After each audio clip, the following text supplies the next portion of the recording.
We like the red pill stuff. We like Tate. We like Trump. We like Elon Musk. We get up early in the morning. We eat a lot of steak. You know what it is. How much did you spend on the Made Man event? 120,000. 2-day event in Dubai, super yacht, huge rooftop in the most expensive hotel. The government is shutting down the event. The biggest benefit from doing an event that size and that magnitude is, I would call it the wave it makes. Most importantly for conversion rate optimization is to have this clear understanding of who is my target audience, who are my customers. It's really a lot based on psychology and data. Social proof is so powerful because at the end of the day, our brain didn't really evolve that much over the past couple thousands of years, right? Everything else evolved in terms of technology and like stuff that we use. Welcome to the 10th episode in Dubai. Thanks so much for having me, bro. Super excited for this one. All right, today is going to be a pretty deep, in-depth subject, CRO. So we are going to start a little bit there. Everybody probably knows what CRO means, but I'm curious about your explanation and kind of talk people through what CRO is and also what you are specifically doing, which is maybe not seen as CRO by some, because not everybody knows CRO that well. Yeah. Go ahead. So in the simplest form, first of all, CRO, conversion rate optimization, right? So it means to get more people to take a certain action on the website, which most of the time is buying something if you think about e-commerce, or booking a call if we think about an info product or a product that you're selling, or for example, opting in, downloading something. So that all would be like optimizing for conversion to happen. Conversion rate optimization for me in the simplest form is giving the user what they want. And what I mean by that is you need to have a good understanding of your audience and like what is important for them, what are their pain points, what are their motives, what are they looking for, right?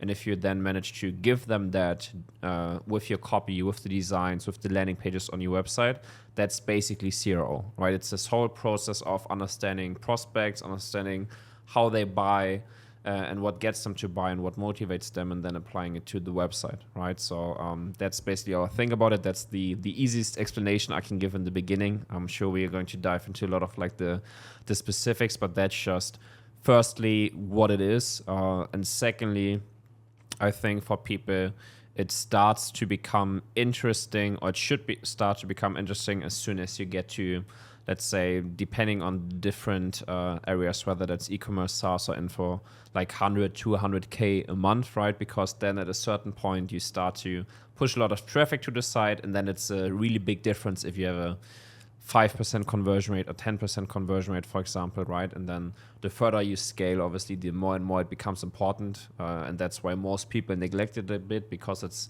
at like one of the last things you do in the whole online business scheme of things. And that's CRO for me.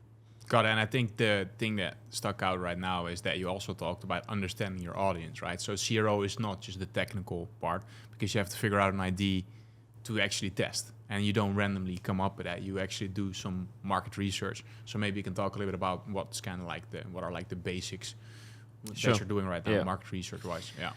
So most importantly for conversion rate optimization is to have this clear understanding of who is my target audience, who are my customers, and it's really a lot based on psychology and data, right? So I would say it's even more based on the psychology that you as a person who is building the landing page or doing changes in the copywriting or something, or building the offer, you need to have a good empathy to the people seeing it, right? To your potential buyers, so you can put yourself in their shoes.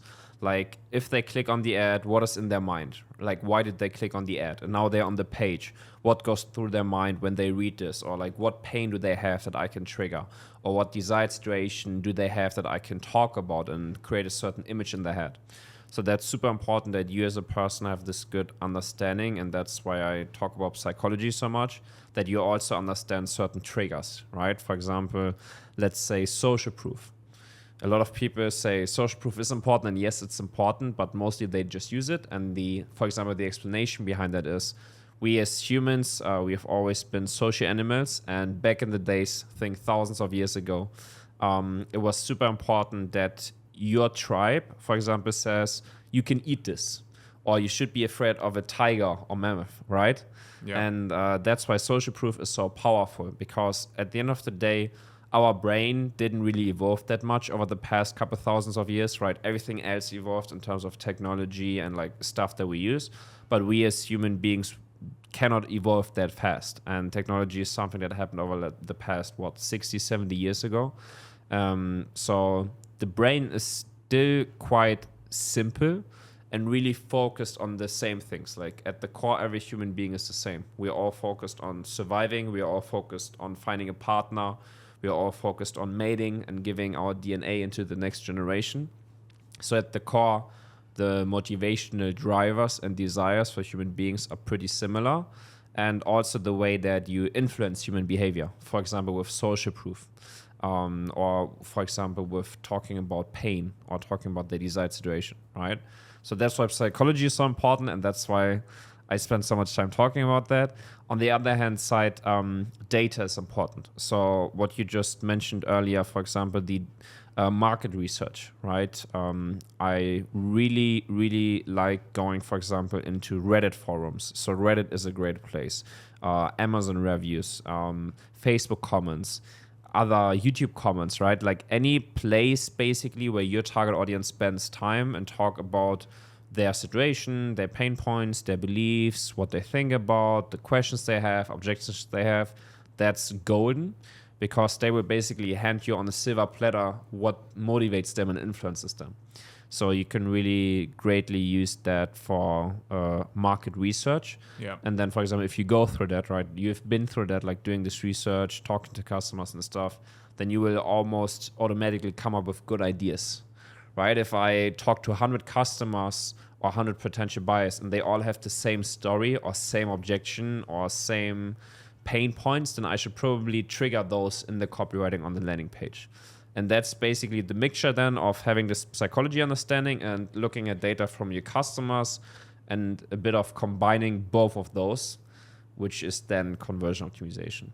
Yeah, and it's kind of funny because like more high-level entrepreneurs, most of the time they're not like checking Reddit for fun, right? Yeah. So it's kind of like not something you would do automatically, but there is a lot of data to be found. And nowadays, I maybe already using that. You have all these scraper tools where you can just screen record your YouTube and you can just extract all the titles and thumbnails and all that kind of stuff. So it's getting even easier nowadays. But are you using any of those tools, or are you guys have like a process with your employees that are just doing all that research? So thankfully to AI and scraping, everything got a lot easier. So just one example. We always had this manual process of exporting all of the customer reviews, right? If there's an e-commerce brand, they will probably have 20, 30, 50,000 customer reviews, right? Yeah. We export all of that, put it into a big Google spreadsheet and manually search function for certain words. How many times did someone talk about this pain point or this argument of why they bought the product? And then we would rank from the 30,000, let's say, reviews, out of 30,000, which percentage used this? And then we would see, like, out of the 30,000, which are the most used pain points, most used buying reasons, and all of that. And now it got, like, way more automated where you don't need to go through all of that manually. So that's one great thing. And on the other hand side, with ChatGPT or websites like Ask the Public, for example, they will make it easier for you to do the research. Yeah. So in Google, I have a certain phrase, for example, I want to do market research. If I put the same phrase into Ask the Public, they will find similar search phrases and connect it to that and kind of give you an overview of what is your target audience asking Google. Which is crazy, right? Because then maybe you have one question in your mind, but then based on that or based on a certain keyword, they would then link all of the 100 other questions that your target audience is asking. So all of these tools nowadays make it way faster and way easier to do this research. Yeah, I'm happy that you're using AI because I'm like, oh, that's gonna be awkward if you're not using AI for the reviews. But that's a great way, definitely a great way to do it. And I guess it's only gonna get easier nowadays. Like, you can just even like upload Excel sheets in it and all that stuff. So that's pretty cool. So I mean, that's the first step, right? You collect all the data, and then, for example, with the pain points, you ask them like, hey, come up with let's say the pain points, the most frequently mentioned pain points and then order and add them like in a certain order or like frequency or urgency.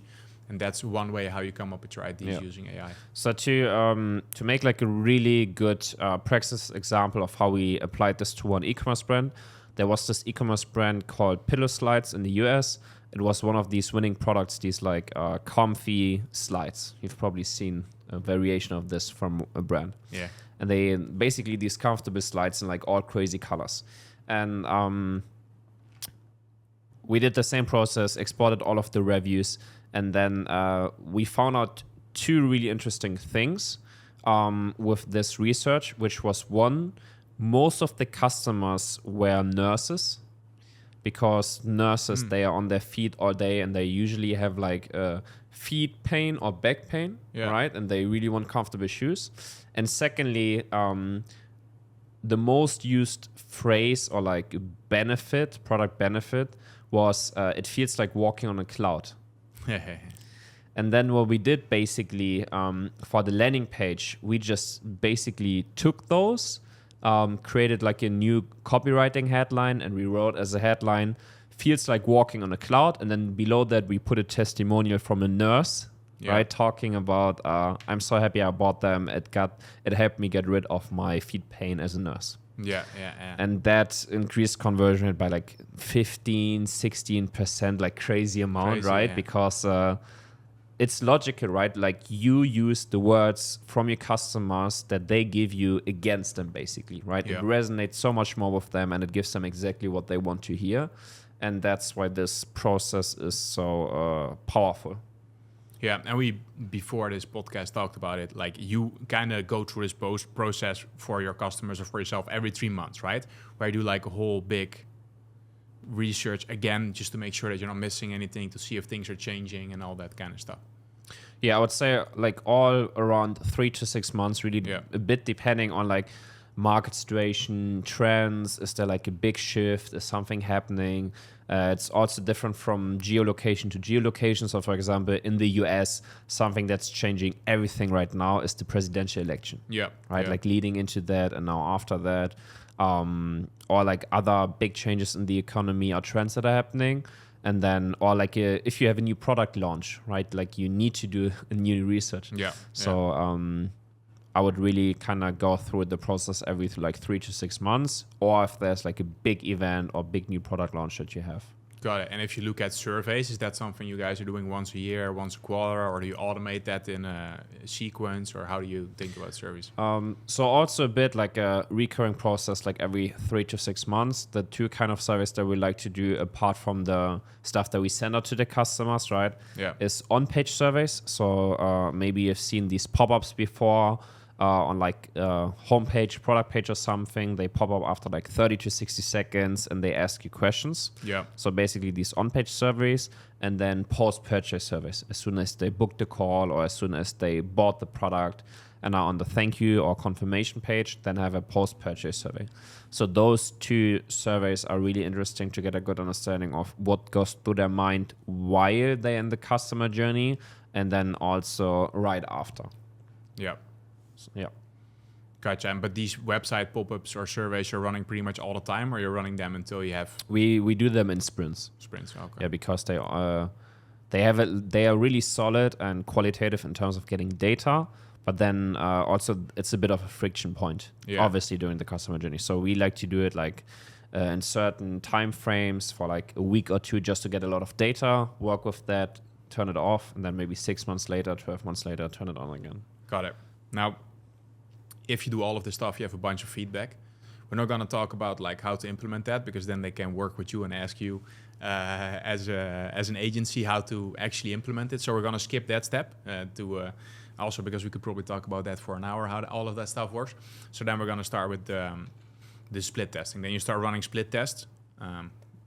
And we see a lot of people online posting their results like, oh, I did this new split test and I got a 50% order bump or whatever. Like a lot of really impressive data, but then you actually zoom in and you're like, hey, they spent like $50 on ads, or, they got like 20, 30 website visitors. So I think it's interesting to talk a little bit about that. You recommend running most of the time for like a month a split test. Can you talk a little bit more about that? Like how you guys look at statistical significance and all that kind of stuff. I mean, we also had this conversation like 2 weeks ago in our last call. It's basically statistical significance. It's like super complex, but explained easy. It's just like let's say, data validation. Like, is your data valid? Are the results valid? Yeah. Or is it just random? So you made a good example already. If, let's say, I want to test two creatives, and the one has a 3x ROAS and the other one has a 7x ROAS, then first I think great. But if you only have $50 of ad spend behind it, it's a really small amount of data, so it's not valid. And the same is with testing on the website. A lot of people, they run a test for like 2-3 days, they have a 20% difference, and then they're like, great, I have an amazing result. Yeah. 20% more conversion rate or revenue or whatever, and then they stop it.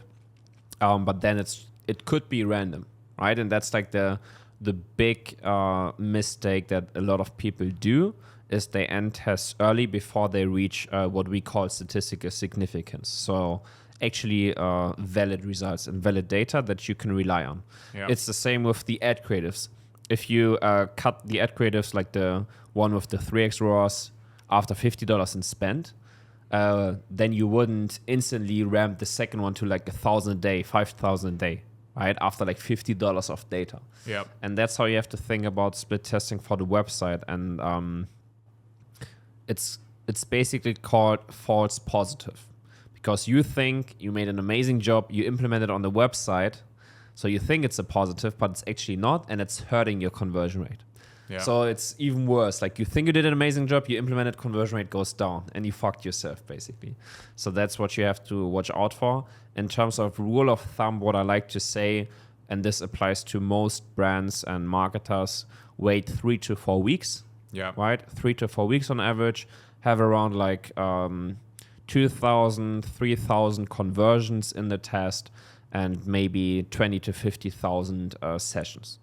That's like a solid rule of thumb in terms of it should be valid data, but there's also a lot of calculators. You can just go on Google, type in A/B test calculator, put in the data and the results you have, and then it would tell you whether it's valid or not. Yeah, but that's also what we talked about last time, that it's a little bit dangerous, because sometimes, like if it's over a time frame of 1 week, the calculators say that it's significant. But if you just think about it, just from Monday to Sunday, there can already be so much variance just because of the days, right? If you have one bad weekend or one good weekend, your results might be different. So even 3 to 4 weeks, to be honest, it's not like a crazy long time frame, right? Yeah.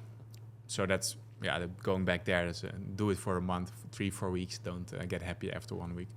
All right. So you mentioned that you pretty much split test everything 50-50, and there's only one reason to shut it down, like after 2 or 3 days, and that's if you really see a big decrease in conversions, right? Like what kind of decrease do you see, and then you shut it down? So it's basically like let's call it minimize risk or minimize loss. Yeah. It's super rare, but it can happen that for the first 3, 4, 5 days, it's, let's say, like a 20% worse performing. Yeah. Then I would cut it short early, because we don't want to jeopardize that much revenue, and it's just too big of a risk. Yeah. And that's the only case where we would cut it early. If for like 3, 4, 5 days, it's performing significantly worse. That's the only case where we cut it early. If it's like, let's say, 5-10% in the first couple of days, then it can still change. We had it so many times that then after a week it changed, and over the 4-week period it then overall outperformed the control. Yeah. So that's why it's also important to look at longer time frames. But yes, if it's a significant, let's say 20% or more decrease for 3, 4, 5 days, I would just cut it off early. Got it. And I guess now I'm thinking out loud, how do you do that around Black Friday, right? Because you don't have that whole month. So then you test for 1 or 2 days, and then you switch, or are you not doing that much testing around Black Friday? So basically what we do for Black Friday, Cyber Monday, and it's interesting you asked this, for A/B testing, it's typically 50-50% traffic split for a month. Yeah. That's it. You look at it, maybe you cut it early after 5 days if it's really worse, but typically 99% you just let it run for a month, and look at the results, and then implement it or not. Yeah. For Black Friday, Cyber Monday, because you spend so much money, you have so much traffic on the website, what we do is pretty similar to intraday scaling. So for example, like intraday scaling for like all of the creatives, you like increase and decrease the budget every hour, maybe even every couple of minutes. And that's pretty similar to what we do in the pages. So in that case, we, for example, will create not only one change, but for example, 3 or 4 different pages. Yeah. 3 or 4 different landing pages, 3 or 4 different product pages and everything. And then what we will do is look at everything in real time and then shift the traffic between those. So we look at the conversion rate, we look at the revenue per session, we look at the revenue that it's doing and the profit it's doing, and then based on that, we basically shift it in real time, all of the traffic. So we don't keep like a 50-50 split or like 25, 25, 25, 25. Yeah. But we look at how it performs for like the first 30, 60 minutes, and then just in real time switch it based on the performance. Yeah. Got it. That must be pretty stressful. It is. So Q4 and especially Black Friday and Monday for us, it's like almost 10 times the effort than like to the regular season. Yeah. But I mean, most e-com businesses do a lot of their revenue right then. So. Yeah. So we already have brands, like there's a lot of brands that start Black Weeks or like in early November, they already start sales. So we have this huge supplement brand that I think I told you about, and they did like 35 million in a week. And for them, for example, for this whole week, we implemented a strategy of like shifting the traffic between the variance space and the performance. Yeah. That's crazy, man. That's crazy. All right. So now we mainly talked about e-commerce. You're also doing some stuff in the info space here and there, and you did some stuff for Alex Hormozi. You're also working with someone who you cannot review because it's a big name. So a nice cliffhanger there. But what do you think is like the biggest difference between the info space and the e-commerce space? Great question. So for info space, the biggest difference, mostly it's a straight funnel, right? For like an e-commerce brand, let's say fashion, supplements, whatever, most of the cases it's more an online store and more of a journey where they go from homepage to collection page to product page, put something in the cart, go back to the collection page, different product. And it's like way longer and like a bit more all over the place customer journey, apart from like the direct funnels that you have. And for info products, book a call funnels, opt-in funnels, it's a really straight journey. And I really like this because you can create a certain narrative, you can create a certain story, you can build certain pain points or beliefs in the prospect and then keep that narrative or that straight line throughout the funnel. So that's what I would say is like the biggest difference. And you also optimize for different KPIs. So for example, in e-commerce, you mostly optimize for revenue or profit per session. So how much is every single session worth, right? And that's based on the conversion rate you have and the average order value. But for info funnels, so the opt-in or that they schedule a call, that doesn't really have a worth, right? There's no revenue associated to it. Obviously, you have all of the KPIs of like how much is a lead worth for you, how much is a book a call worth for you, and then you have to calculate that back a bit. But it's mostly optimizing the conversion rates and the click-through rates from like the funnel step to funnel step. Because if you can push more people from the opt-in page to the VSL page, then from the VSL page to the application page, and application page to the Calendly or book a call page, and then thank you page, more people are going to book the call at the end of the day. Right? If you can increase all of the click-through rates by like 10%, that's going to be a huge difference. So that's really, really nice. And then I would say the last thing is for info, it's typically driven by like by pain and desire, right? It's with e-commerce, it depends on the product. With supplement and stuff, it's also really like pain point related or desire related. But for info, it's 99% of the time hardcore driven by they have certain pain points that they want to get rid of, and they have a certain desired situation that they want to be in. Yeah. Right? And then you can play with that. And mostly the biggest levers for info are the copywriting and the VSL, obviously, which also is the copywriting. With e-com, it's also a lot of like the product images, videos, design, and all of that stuff. With info, it's hardcore copywriting. So that's really interesting, and that's like the biggest differences between those two. Yeah, or video editing, I guess, when it's like a really for the big promo video. Before we go into the difference with software, with SaaS, I'm curious about how you're working together with the media buyers. Do you always have access to the ad accounts, or are the media buyers communicating certain things, or what's the process there? Yeah. So we don't touch the ad account because that's obviously the stuff for the paid acquisition team or the media buyer. Yeah. What we do have is we have really tight communication and meetings with the paid acquisition team, because it's super important for us to understand the strategy that they follow, and it even makes our whole learning and testing process more efficient. So for example, we had this at the UDI, for example. You may like these big hoodies from David Fogarty. And the media buyer, Marin Isvanik, he's like a friend of mine for like years now, and we've worked on multiple projects, and he's a super smart guy, and he was sharing the A/B test that they did on the creative side, and I was sharing the A/B test that we did on the pages. Yeah. So for example, on the creative side, they were testing, I don't know, one example I have in mind is different ways of displaying social proof. So do you just write it out like 10,000 happy customers? Do you show it with like 5 stars? Do you show faces? What works the best? And then he had the results, and then he communicated it to me, and then we implemented that on the product page. It worked. Yeah. Right. So it's really great because you basically have two forces that are constantly testing and iterating, and they both create learnings, and then they can also exchange those learnings. Yeah. Right. And that's the great thing when you kind of look at the whole funnel from acquisition, conversion, retention holistically, and kind of combine the teams. Yeah, got it. And so you guys get like at least once a month a creative report, I assume, and maybe sometimes more often if it's a client that runs a lot of ad spend, or? Yeah, I mean, really, most of the times, like we don't tell them like make this report or that report. Yeah. It's mostly the brands that we work with, they have all of that set up in terms of the reporting structure and everything. So we just ask for them to share what they have internally in terms of reporting, of like the KPIs, the creative reports, and also the bigger picture strategy of how they want to acquire customers, what angles are they going for, what's working well for them in terms of customer avatars, and all that stuff. Got it. I mean, actually, now you mentioned something interesting that I want to dive into before we go again.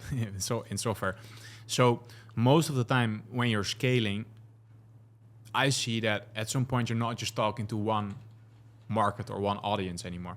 Is that also something you see, that all the brands that scale really well, like you used the nurses example before, that a lot of brands that scale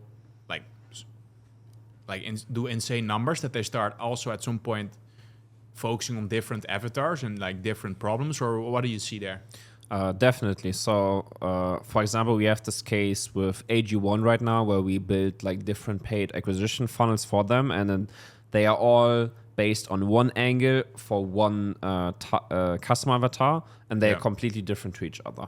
Yeah. So I cannot dive too much into specifics now, but with AG1, it's just one product. It's basically a supplement, this like all-in-one solution, but you can sell it to a lot of different avatars and like different angles. Yeah, and problems that it solves, I guess. Or exactly. Yeah.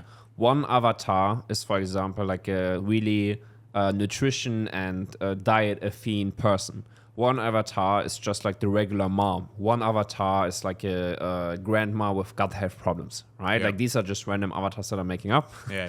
Because I cannot share. But then you have all of these completely different avatars that all can buy the same product. But obviously then the product benefits and value propositions are made completely different for the avatar, right?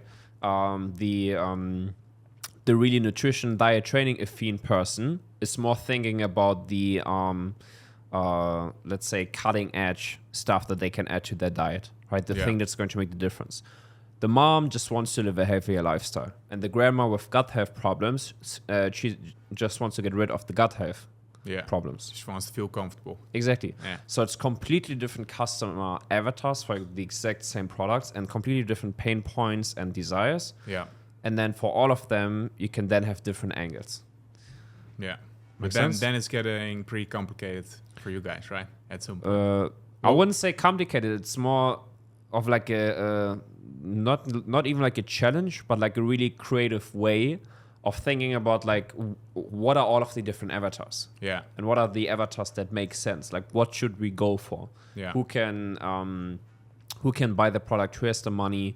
Where do we see a lot of potential? Because obviously, like you double down on these avatars, right? You spend a lot of effort.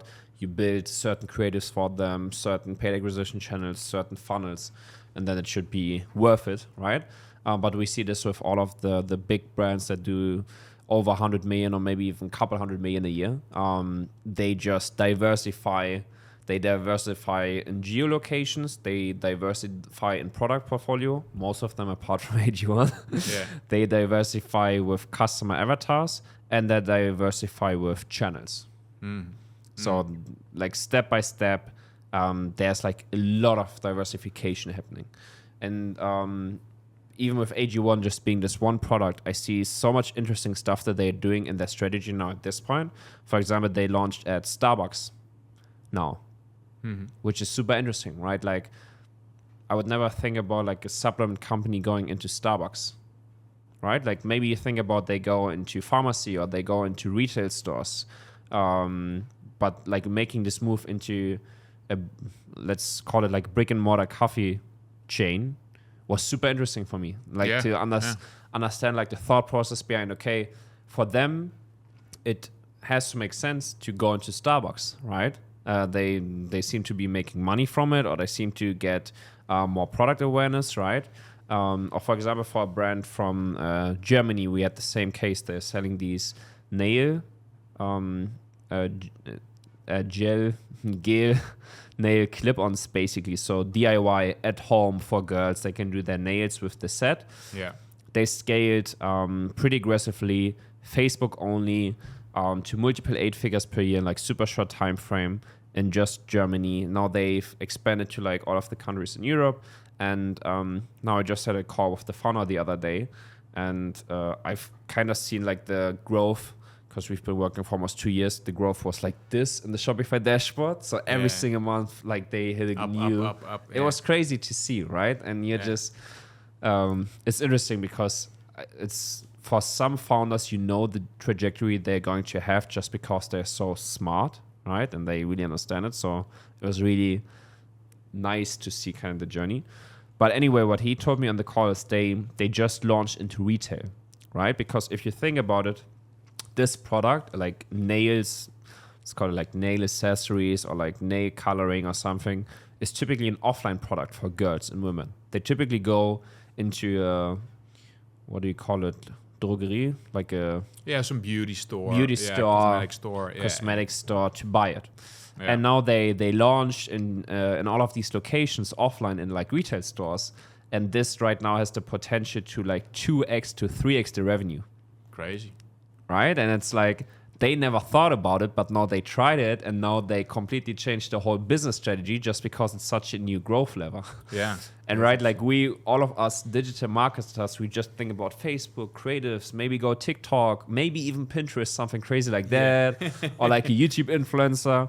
But you would never think about retail, or you would never think about like what AG1 did with Starbucks. But he told me, which is also crazy to think about, every single day, in all of these retail stores, they have 1.4 million people going into their retail stores every single day. That's crazy. I mean, that you're reaching more people than with ads, I guess. Yeah, like way more. Yeah. That's probably sessions in the online store over like a month or two.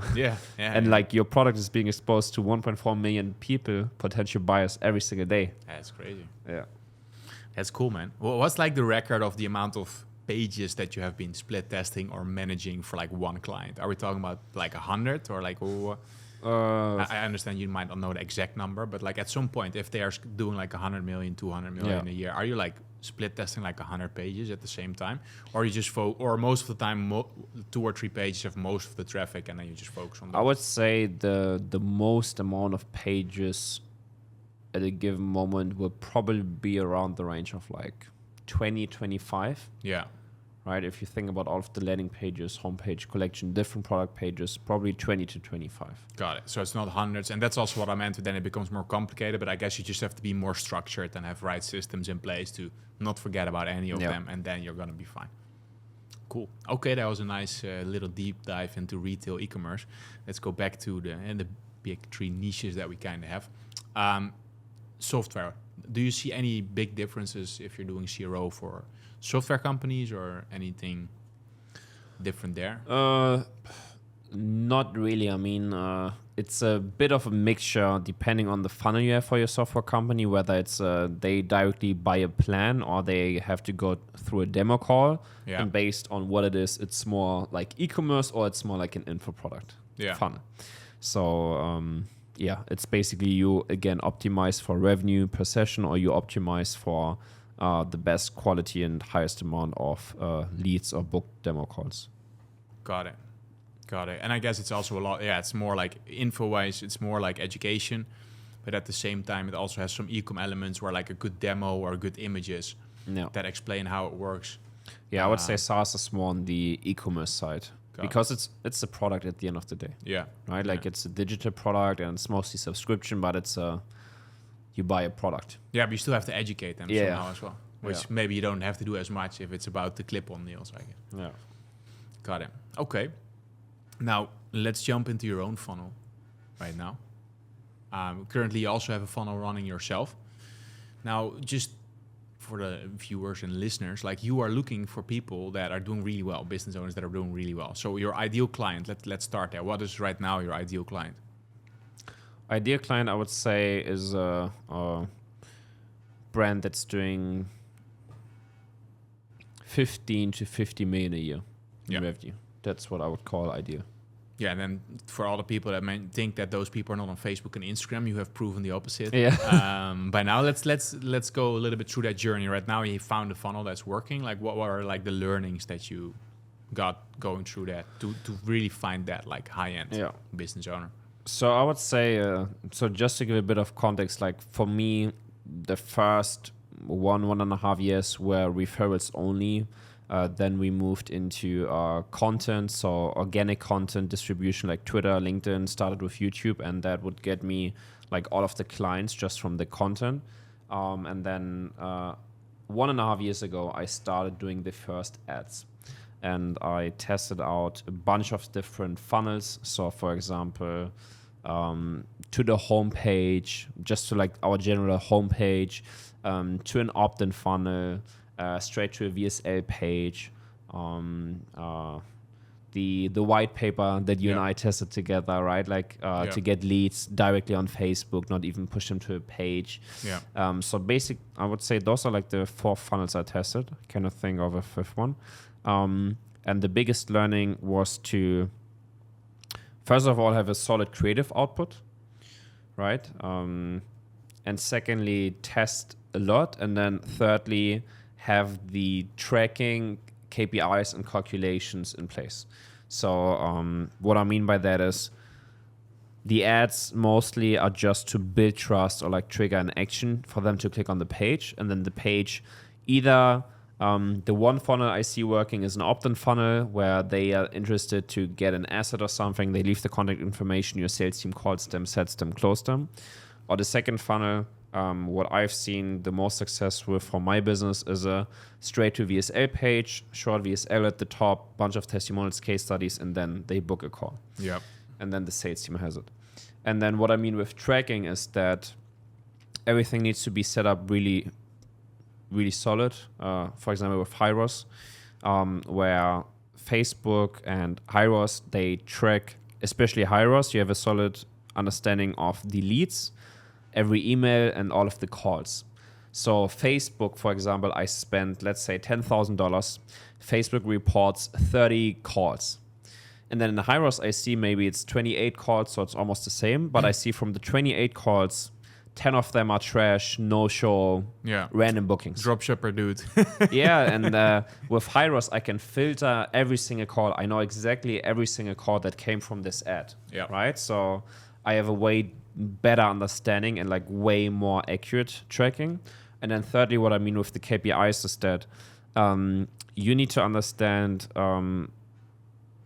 basically how much you can spend to schedule a demo. How high is your close rate? What is your customer lifetime value? What is your margin? Which then all translates into how much can you spend to acquire a customer. Yeah. And what I mean by that, let's say, for me, I'm kind of hovering around $2,000, for example, to schedule a call with a person that's in my ICP. Yeah, that's qualified. Right? Yeah. Exactly. So $2,000 per qualified booked demo. And then, for example, I have a 20% close rate from my sales rep, which means that I can multiply that number by 5, which is going to give me the customer acquisition cost. So $10,000. I'm just giving like the real simple math example. And then, for example, I have a $60K entry ticket. I have to pay my sales rep 10% commission. Then I add another $6K, right? So we had $16K customer acquisition costs. Yeah. And then from the $60K ticket, to make it easy, I have a 50% margin after operating expenses and everything. So $30K in profits, $30K minus the CAC still leaves me with like $14K profit after a 6-month period. Yeah. So, and then I don't want to make it too complex, right? Yeah, that's why we're here, to make it complex. Let's go. So I try to keep it like really easy to follow. So I pay $16K overall COG, including my sales rep. I get $60K over 6 months, so $10K per month. And then on that, I have $14K profit. Yeah. And now the interesting thing is, and that's why I mean I get the $60K over 6 months, is that on the first month where I close them, I'm still, I'm really negative. Yeah. Because I pay 16, but I only make 10 revenue. And then second month, I'm probably still negative. Third month, I'm probably going break even. And then fourth, fifth, sixth, then I start to make the profit, which is called the cash conversion cycle, basically, right? And then it really comes down to you kind of handling the KPIs and understanding that and understanding what is like your return on spend in the first month, how does it play out over like 6 to 12 months, and then that translates into the KPIs you have to hit. Like how much can you pay per demo, how high has the close rate to be, what is a good KPI. Yeah. And that's basically how we've kind of built it and structured. But now over over those 1.5 years, we've closed really, really, really big companies. So for example, the huge supplement brand that I was talking about, another huge supplement brand, Huel. So Huel also, I think they're doing 350 million this year. They saw an ad, became a client, right? Where you think like, how the fuck? Yeah. And then also, like a bunch of other people click on ads, become clients. So overall, I can say that it has been over a longer time period, not on like obviously the first month, over these 1.5 years at like the grand scheme of things, it has become a profitable acquisition channel. Yeah. Which is really crazy for me because I'm only used to investing into content or events or something like that. I'm not used to investing into ads. 50K a month. Yeah, losing money the first 3 months. But and that's why I'm so fascinated by it, because it's almost like printing money. Yes, it is. Because you and that's what made me so passionate about this. I was always passionate about like landing pages and stuff, but now I get so passionate about creatives, copywriting, ads, funnel tracking and everything, because if I have all of those KPIs on lock, I can spend, let's say, 25K per month, and I know over a certain time period that will make me money. And then it's like money in, money out. And Alex Becker said this once. If we think about investing, if you think about solid stocks, it's like a 10% return over 1 year. Yeah. That's solid. That's really, really good. With ads, to get a 1.1x ROAS, which would be that, and then you have a quick cash conversion cycle, right? That's pretty much the same. And now for us, I think we just calculated it. I think we had like a 3.5, 3.8-ish ROAS over like a longer time period, which is crazy. That's like how much? 240%?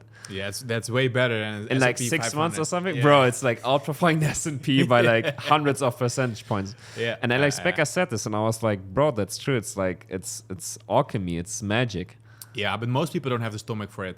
Like to actually wait the 3 to 6 months to play the long run. Because for you, even like you only started 1.5 years ago, like these people are seeing you, and you know the right people are seeing you. You see like guys who are making 300 million a month, they're like booking a call and they're closing you. But for you, this starts compounding because these guys are also busy, right? So they might not always sign up, or they might have someone in the house that's doing fine, and that person quits, and then they think about you. So for you, the effect, like compound-wise, is gonna be crazy, which is not the case if you're in B2C, because you know if you sell some weight loss product or some supplement, it's not like people are gonna think about you in 1 or 2 years from now. But with you, and you can, I don't know if you're doing that right now, I didn't check. Like you can do these little retargeting ads where you're showing them new case studies, new testimonials, new content, and they just, you know, for extra $50 a day, they just stay in your ecosystem, and that really will compound, I think. Yeah. So you're on your way to become the biggest. Inshallah. let's go there a little bit. I'm curious, like, what are your goals? I know, you know, you don't want to talk about financials, which I understand, and I think it's also not the most important. But what are like your goals in the upcoming like 3 to 5 years with the agency, and in general, like with business? Because maybe you want to do other projects or you have other ideas. Interesting question. Like, I keep asking myself this question, and also Lars and I, so my business partner, I keep asking ourselves this question because, frankly, like 1.5 years ago, I put down a lot of goals in terms of revenue, team size, and like clients I want to work with. Yeah. And 1.5 years ago, I put down client names. I even put down AG1. I put down these big German supplement brand. Like I put down all of those. I didn't even put down Alex Hormozi because I thought, like, that's too crazy. This other big guy. And now we have all of that. And now I'm thinking like, okay, what's interesting now? Like, what should I ask for? What should the goals be? And for me, it kind of became more interesting to go through a personal development journey and also become a better entrepreneur, if that makes sense. Yeah. So for me, entrepreneurship and like running the agency is the fastest track to personal development, because you as the founder are always the bottleneck of the business. So you always have to improve yourself every time, right? And if you're stuck somewhere, it's because you as the entrepreneur are stuck somewhere. Mentally, spirituality, energy, lack of skills or something. So for me, every single day I learn or I get awareness for something that I don't know. And I add something new to like my map of awareness of things that I don't know. Yeah. And it's a bit driving me crazy, but it's also really, really exciting because I always feel like a student of the game, and that's what excites me the most, because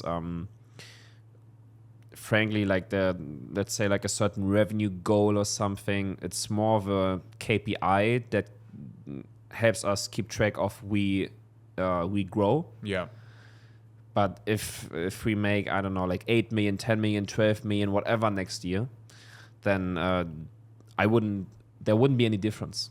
Yeah. Right? And that's why we do set revenue goals, we do set profit goals, but it's more of like a certain way of keeping track that we grow the business or that we improve the business. But for me, it's now more of what can we do in the business and what do I need to learn, right? Like what do I need to improve? Yeah. So some aspects, for example, right now is leadership for me. Leadership is a big one with like a team of the size that we have. Or another thing is financial expertise, like really understanding your KPIs and all of the finances that are going on in your business and cash flows, and treating it like a real business, right? It's for a long time I've just seen myself as like the marketer sales guy-ish. Yeah. Like I do content, I do ads, I close people, and that's it. Yeah. And now I'm kind of growing into like the founder, like the CEO. Yeah. Right? Like you own the business, you manage the business, you manage the people, you build processes, and you have a lot of KPIs, you understand the KPIs, you track the KPIs, you improve on the KPIs, right? It's that's like the biggest thing for me, and also what excites me the most, because I'm really driven by personal growth and learning new things. And in business, I always feel a student of the game, because even at some point, if I understand all of these things, then there will be other stuff that I then know that I don't know now. Yeah. So just growing. Growing is the biggest thing. I don't really have brands on the list anymore where I'm like, I would like to work with them, I would like to work with this guy, because we have all of that now. So for us, it's now more of a thing like, how far can we push the needle? It's like our first business that we ever grew to this size with the revenue and people. And we just want to build on the momentum. Like, I don't want to start a new business model or change business models or something. I just want to double down on the momentum we have and see how far we can push the needle, if that makes sense. Yeah. See how far we can push it, see what we can achieve. And that's the biggest thing for us. Got it. And in terms of like network, do you have a goal there? Like you are throwing these events, you're like also quite active in that. Is there still like a goal there, or it's the same? You just want to keep doing the same thing, do it better, grow? Yeah, I would say definitely a network. It's interesting that you ask, because for, let's say, 2.5 years, I've only focused on networking. And for the past half a year, 3/4 of a year, I didn't want to meet anyone new. You know what I mean? At some point, you're like, bro, I don't want to talk to another 10 people and like figure out who is good and who is not, and who you want to keep and who not. Yeah, I just wanted to be with my circle and my guys that I know and that I can rely on, and not let anyone new in. And now I'm at the point where I want to meet new people, but that aren't necessarily at my stage or in our business model of like digital marketing, I would say, or e-commerce. But people that are in other fields or at other stages in life, because I personally feel that, bro, I probably met like maybe 1,000, 1,500 people over the 2.5 years, like online and offline. No. Yeah, like your dropshippers, brands, marketers, affiliates, crypto scammers, everything. You know what it is with like all of the conferences. And what I mean by that is, at some point, you've heard it all. You have heard everything about their routine. Like, I can pinpoint our digital marketing entrepreneur down to the T. I know how they think. I know their routine. I know the books they read. I know the people they follow. You know everything. Yeah. Same for you, probably. Like, you have this really deep understanding of like our space that we're in. Yeah. But that also mentally keeps you in a certain box. Yeah. Let's say. In a certain box where it's like, this is right, this is wrong, this is how we do things here. We like the red pill stuff. We like Tate, we like Trump, we like Elon Musk. We get up early in the morning, we eat a lot of steak. This is how we think about business. This, you know what it is. Yeah. And I'm now at this point where I kind of want to open up my mind and my horizon again a bit. So I like talking to people now that are 35, 40, 50 years old, that may have had a long corporate career, or that may have been successful in brick and mortar or real estate or something completely different, because they are so different to how they do things. And that really fascinates me, and that's where networking becomes really interesting now again. So yes, that's definitely like one of my goals, to kind of meet more of those people that are outside of everything that we know. Yeah, and that ties back into I want to learn more. You met anything new recently that is in that category, like yeah, definitely a couple of people, right hand or anything like that? not Elon Musk right hand, but also thanks to Arian, who's a really, really good friend of me. He introduced me to a bunch of people who fall in that category of being older first and being in completely different domains or a completely different background, which was super, super interesting to meet those. Yeah, I think that was also pretty cool about your event. How long is that ago? The one in Dubai? A year. 1 year ago, that there were a bunch of people, even from the Dubai government, speaking. Yeah. So, Let's go into that a little bit more, like so we can clip something nice here. How much did you spend on the Made Man event in total? Like around 120,000. So 120,000 euros, I guess, dollars. Yeah. On the event, was pretty much a success. You're gonna do more of those, or what's going on? Yes. That was the first one that we did, and that I would call it size. Yeah. Right. Yeah. Like 2-day event in Dubai, super yacht, huge rooftop in the most expensive hotel, 150 people and all of that. That was like the first time we ever did that crazy. Yes. Yeah. We did a lot of like masterminds, smaller events or dinners. But the thing that we really not undervalued, but like expected differently is like the input needed to do an event like this. Like the 4 or 5 weeks leading up to the event, I didn't do anything apart from doing the event. Oh yeah. I didn't work. I didn't do anything. We just did the event.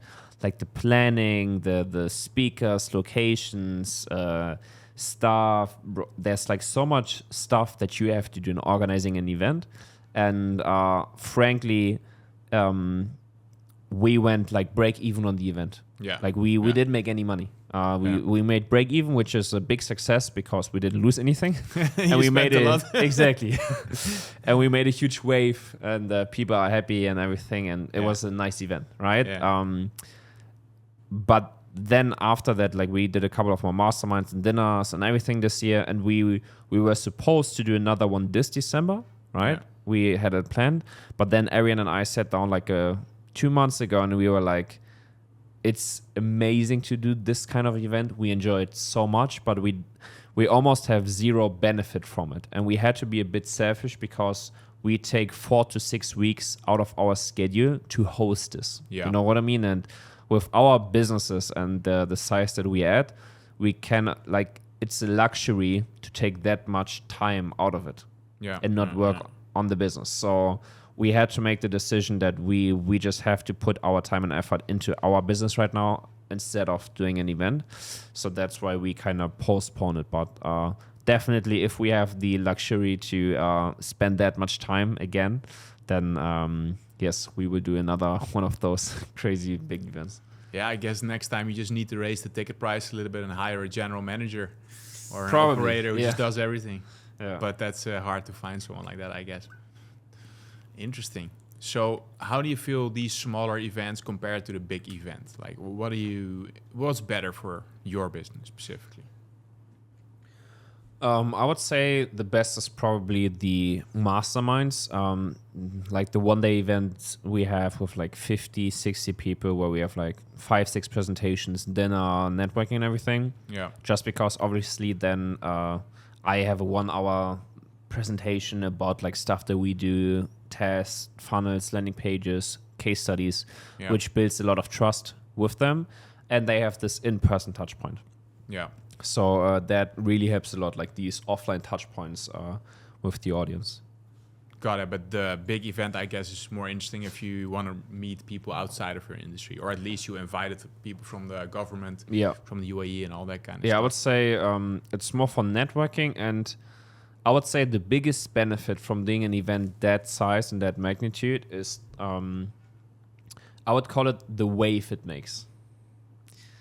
Like now, 1 year later, like still so many people speak about it, remind it. I remember it, ask us when we do the next one. People that haven't been there, but they've seen it because everyone posted stories on social media. It just made a huge wave in the bubble.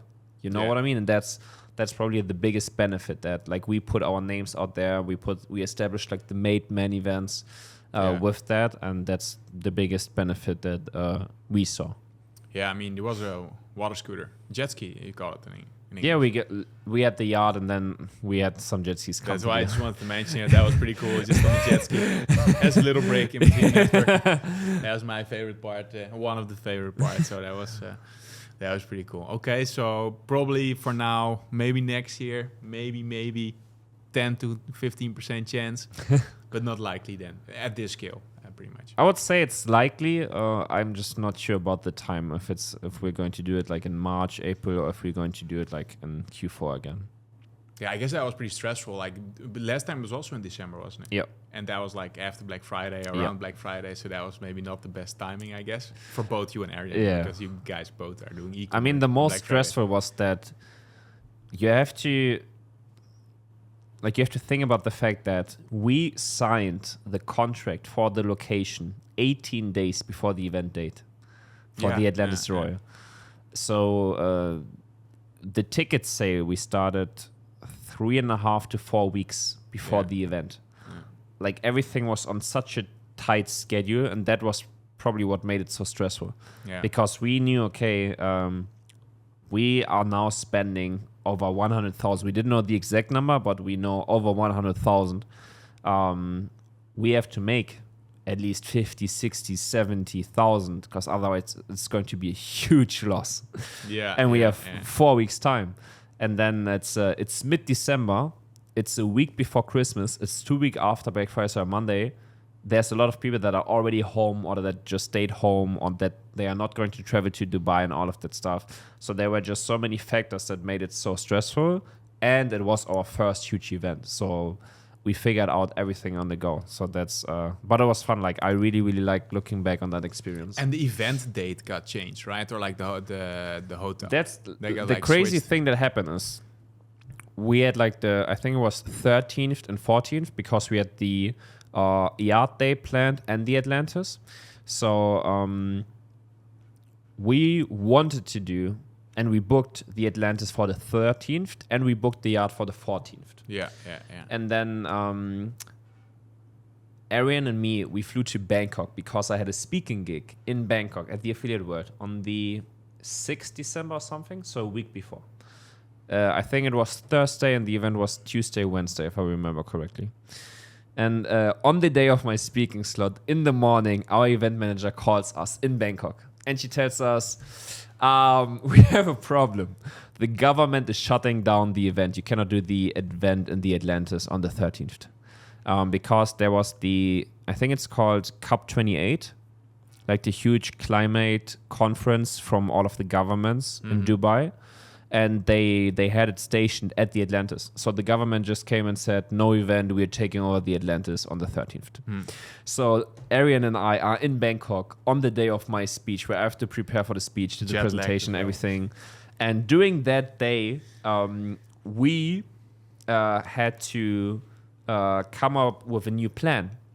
So we called 100 people, and at the end of the day, we managed to postpone the Atlantis to the second day. Luckily, we were able to change the yard to the first day, and then just had to kind of announce it to all of the people who bought the tickets, to like changing plans and everything.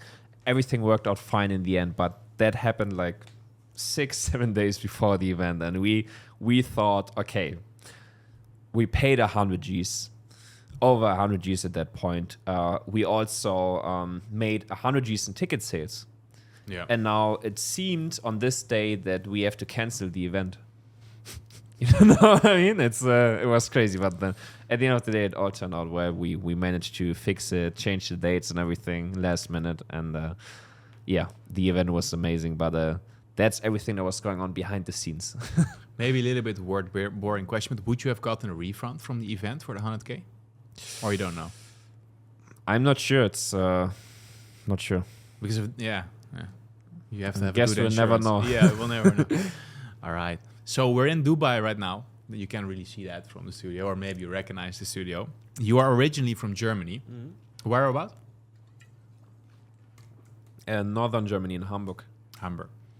How was it for you, kind of like going from being a German speaker to the English market? Because I think, if I remember correctly, I guess you started with German websites, and now you do all your content in English, and you pretty much do everything in English as well. Like, how was that for you? It was an interesting journey. I didn't really think too much about doing the change or something. I would say the first year we did only German, and then we started taking on English clients, and then we started doing like the content and everything in English. But it was like really natural progression, and it probably took me half a year to 1 year to really get back into English speaking again. Yeah. Because as a German, You never use it. as a Dutch guy or something, like when do you use English in your day-to-day? Yeah. Never. If you play video games, which we don't do. Yeah. Or I don't know about you. But Yeah, then you speak English sometimes, but not in business, not in content. So it took me a bit to get into flow again. But then we have the whole company in English. We have 80%, 90% of our employees are English speaking. Like 80% of our clients are English. All of the content is English, and then I'm communicating in English all day. Yeah. Content, friends, network, clients, everything. So now it's at some points and sometimes I speak more English than German. Yeah, that's funny. But that means you're more Dutch than German with that, because you just went for it pretty much. Yeah. You just did it Yeah. without thinking too much about it. Doesn't really sound German. Sounds more like a Dutch merchant. No, just kidding. And I guess also you saw like some slight differences when you went from German to English, but I think it's easier to go from German markets to international markets than it is to go from international markets to German markets. Or what is your opinion on that? I'm not quite sure. I would say it's probably more difficult to go from German market to international. We had both, right? We went from German market to international. We were in a pretty good time frame because there wasn't really any big content creators for conversion optimization. So we took like a solid window of opportunity and then really quickly became like the biggest on Twitter. And that's what got us a lot of traction, plus all of the events and masterminds that we did. And then at some point, sometime in like 2023, we then moved back into the German market more prominently. And then we had like in our bag all of these big names and case studies and everything from the international market. Yeah. And in Germany or in Europe in general, they always look up to the Americans. So then it was almost easy to go back into the market and say, hey, we work with all of these Americans because they are state of the art. They are really the Zeitgeist entsprechend. So they're really like the Zeitgeist. They really like up to the state of the art. Yeah. And the funny, the people who push. Yeah. And the funny thing is, the international people, especially Americans, appreciate that we are German because German means efficient, trustworthy, on time, on time, everything locked in. And then the Europeans or Germans appreciate that we have worked with American clients because it means that we are on the state of the art in terms of funnels, marketing, advertising, conversion optimization. Yeah. So it was like super beneficial for us that we basically did both. Got it. That makes, I guess, sense. Also. Yeah. All right. So that was that. You also mentioned a little bit how you grew the agency. So for you, it was a lot of like networking. Like you went through, you bought yourself into all the masterminds and you just went to events. Of course, there was referrals, but what was it that like kind of kickstarted it for you? Like going to events, doing those kind of things?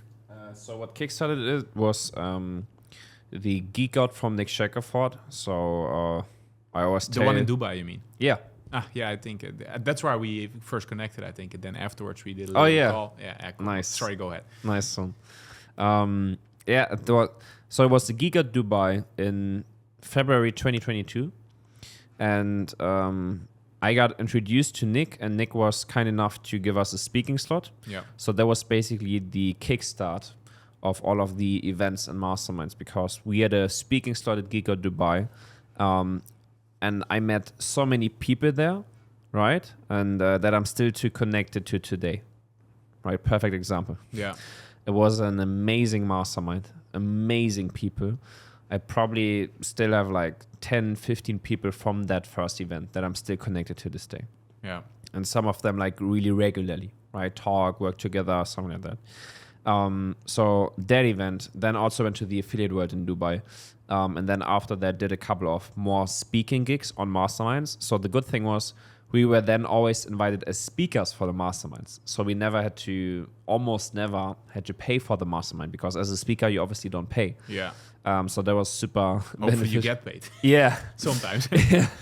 So that was super beneficial, right? Because we got to spend our time at the mastermind. We had a speaking gig, which was also amazing. Status. They all want to speak to you. You don't pay anything. It's like the best of all worlds. And then we just bought a lot of tickets to like the affiliate worlds and all of that stuff. And then, I probably scaled it up to like 25, 30 events in like 2023. And also like the second half of 2022 and now the first half of 2024. Yeah. Like 2 to 5 events a month. Yeah. Yeah. Pretty heavy travel schedule. Yeah. And you're traveling alone. You're leaving your business partner at home most of the time. Yeah.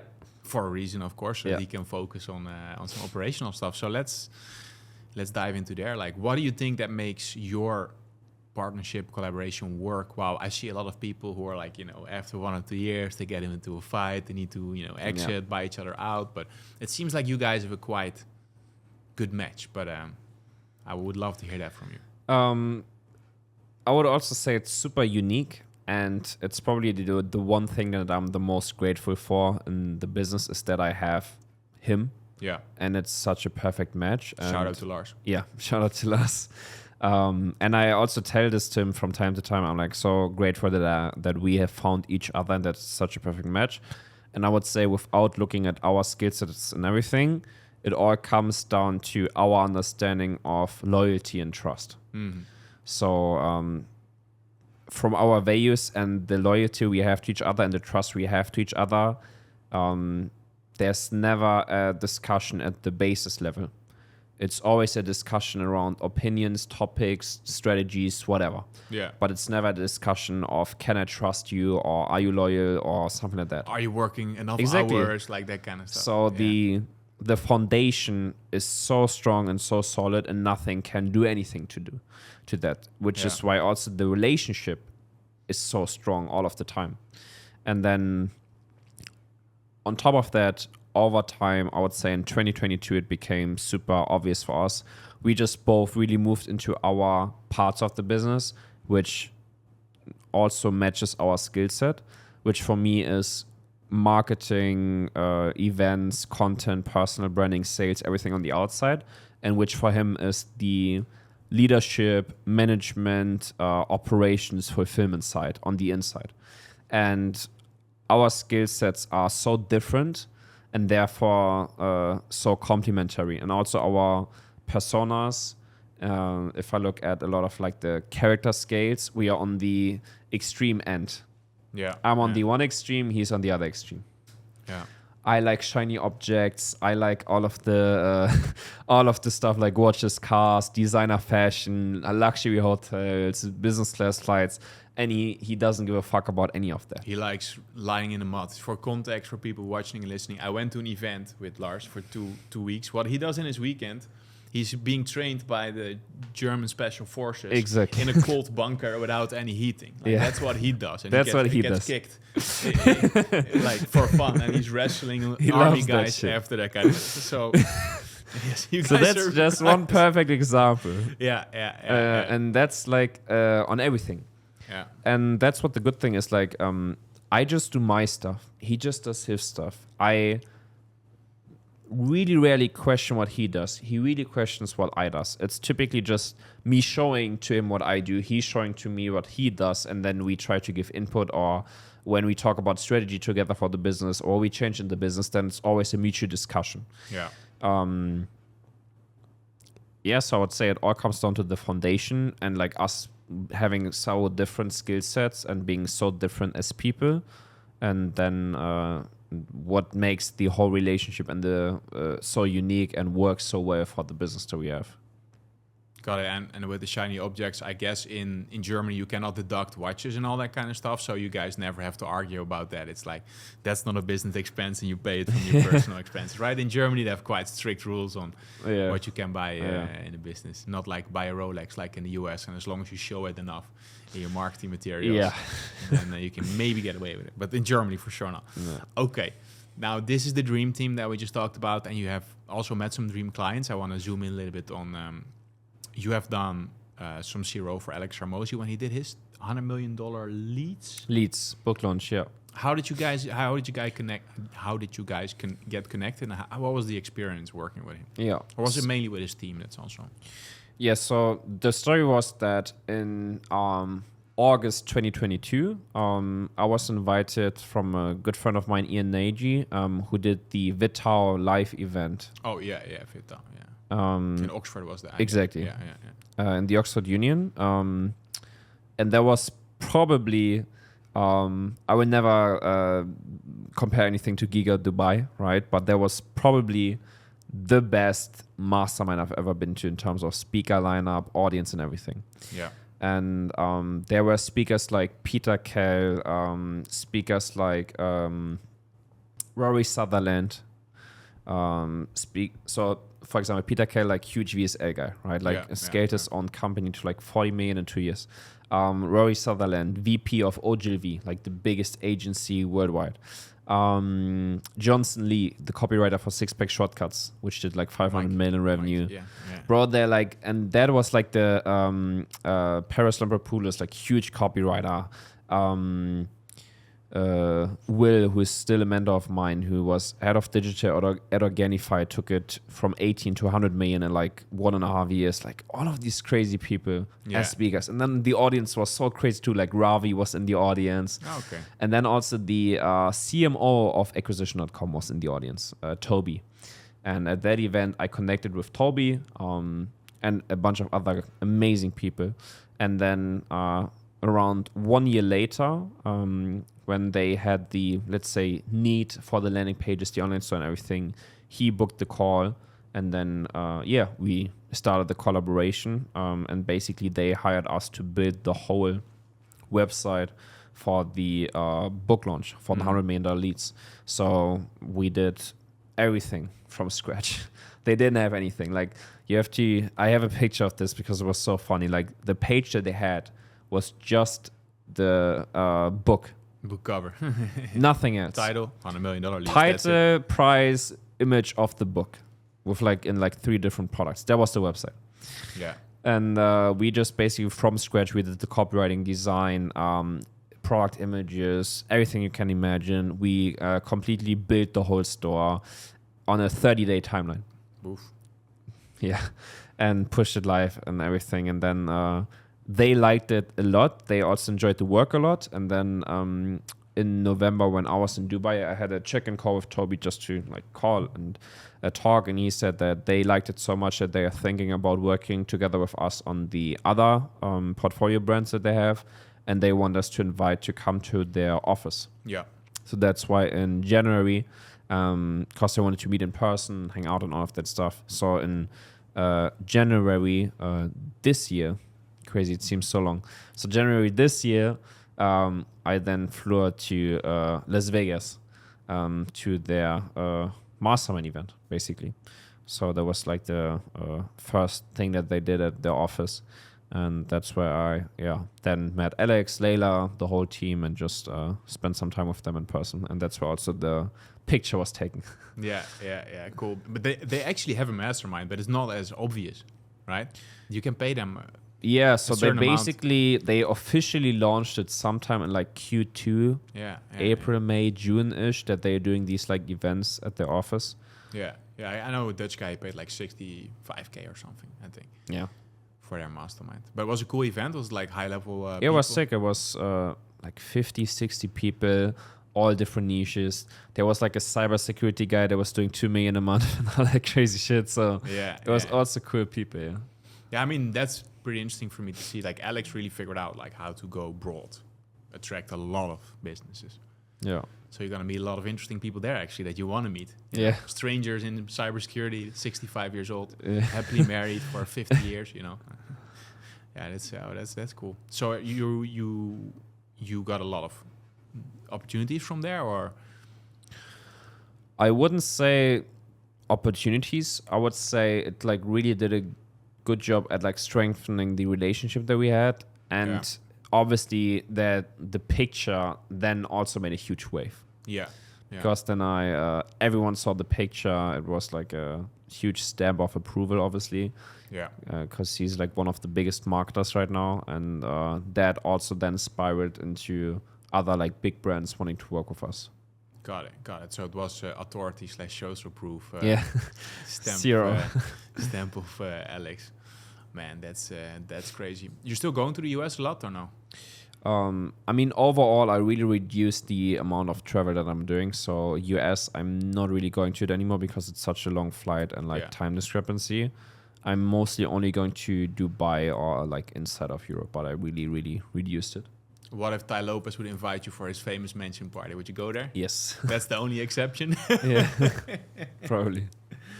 Cool. So now we're going to less events. What is your game plan in terms of scaling yourself, in terms of marketing? You gonna keep running the ads, maybe scale them up beginning of the year, content? What's the idea there? Scale up ads a bit in the next year. And the biggest thing that I've seen or that I've reflected is I'm cutting out all of the like shiny object stuff that I was doing, like because I was doing so much, and just focused on the key things that do the most, which is like ads and new creatives, and which is just a really consistent output of high level content. So one YouTube video every single week that's like 30 to 60 minutes long, super actionable with case studies once a week.